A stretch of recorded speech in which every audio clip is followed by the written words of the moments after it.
Porto 2, Red Star Belgrade 1. Disappointing defeat for Red Star. They had this match. They had at least a point in this match up until late. Porto scores the late goal to win 2-1. Very unfortunate for us, but we quickly have to move on to the next match as fast as possible. Forget about this one. Reevaluate what we did well, and fix the things that we didn't do well.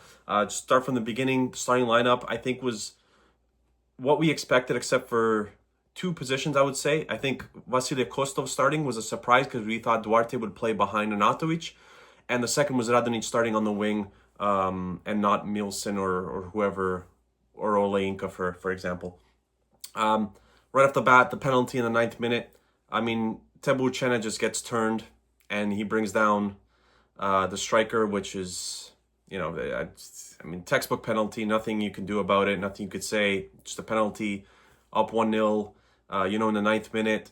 And we barely had a kick of the ball, to be completely honest with you, in the first 8 or 9 minutes. And that was kind of what turned the tide a little bit. Red Star, after the goal, had a few very good chances. Mirko Ivanic's header is one that you think of, that he should have scored on, and he had a very good chance against Celtic as well, where he could have won us the match. And he's been out of form this season a lot. He's still a very good player. I would have him in the lineup every single match, but he's been a little bit out of form this year, and some is due to an injury, I think, that he's still carrying a little bit.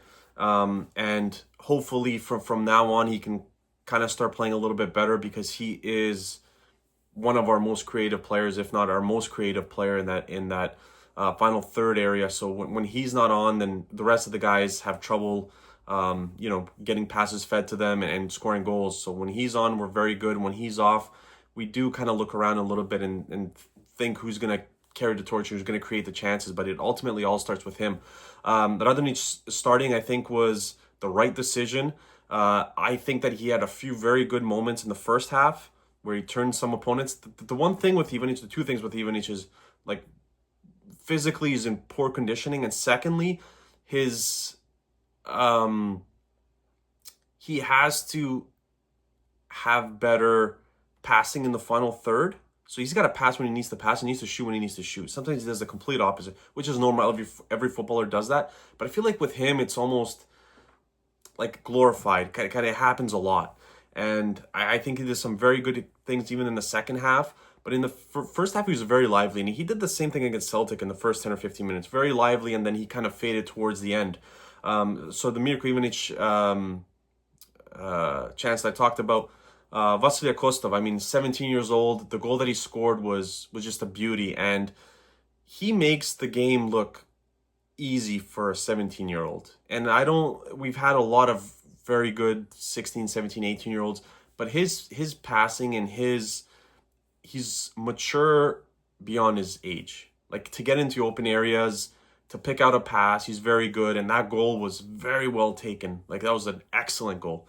And when you have a very good goalkeeper in Diego Costa, and you have to make sure that you get the shot on goal, right? And he did that, and I think even after that goal, we were kind of released a little bit more, and I thought Porto really struggled to find answers, to create chances. And Red Star, we had a bunch of counterattacks that we had to utilize. If there's one thing that I've said on this channel over and over and over again, I feel like I say it in every video where Red Star does lose a match, when you have your chances, you have to take them. When you have one chance, you have to take them. When you have 5 or 6 or 7 like we did, and you don't score any goals, I'm a firm believer that, unfortunately, in this case, at some point it's going to come back to bite you. And that's exactly what happened. So you have to, the more chances, you have to be able to score on these opportunities. And we simply didn't do that. It feels like we got flustered in the final third, and we just didn't know what to do with the ball. Like, should I shoot, or should I pass it off to someone? Or I see a guy running, do I play him through, or do I fake it and then have a goal? Like, the stuff in the final third has to get better. I thought defensively we were very good today overall, apart from the penalty and the last goal, which we were completely fell apart. The rest was good, but it's good but not good enough, because you still ended up losing the match. So you need to get better. I think our defensive pairing, our center back pairing, that's going to be a work in progress. Like, I don't know what's going to happen going forward, because I don't think Tebo played that well today. I don't think Veljkovic was great today, even though he, I guess, had the assist on Vasile Kostov goal. I don't know what's going to happen there. Veljkovic is honestly a kid who was written off, is looked like the best center back that we've had. So is he someone that we're going to pencil in to start every match? Veljkovic was brought in as someone with a lot of experience playing in German league for the national team. I don't think he's been good at all this season. So I think there's some questions that we need to ask there. And the second half was, we continued to do some of the same things that we did in the first half. And I thought once the second half started that Porto was going to kind of get the ball and pressure more and more. But Red Star seemed to deal with everything that Porto threw at them. And that's, again, credit to us. But, when you end up losing the match, it's hard to look at any positives, to be completely honest with you. You kind of throw everything out the window. You lost the match. Who cares? Let's move on to the next one. Fix what we need to fix. And then once Porto started bringing on some of their regulars, that's when more and more and more pressure was put on Red Star. And we kind of didn't have an answer for that. Mielsen was thrown on. I thought he had some good moves, but nothing too concrete. He had that one chance where he has to get the ball on goal. I mean, I watched the match with my father, and I said the one that he shot wide of the goal. Like, if the goalie's gonna save it and catch it, just make sure you get it on goal, because you never know what can happen. When you miss the net, nothing's gonna happen. So that's the thing, right? And a lot of the guys who came in, Olainka hasn't played in a long time, and that's someone you throw on too.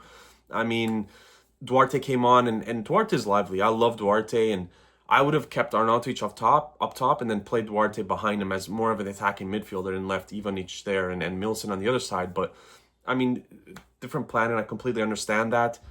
But yeah, and the second goal, I mean, it's Ivanic to Olainka, and then Olainka loses the ball. We can't get back. Now, something I'll point out, Silva was on the opposite side now after he played the entire match on his correct side. So now you're kind of throwing him into a different position. I get it. Professional footballer, he should be aware how to handle him. But when you've played at a certain position for 85 minutes and now you're forced to switch in the last 10 minutes, you're kind of used to seeing the same guys in front of you and to kind of play off him. But you're kind of lost in the shuffle here.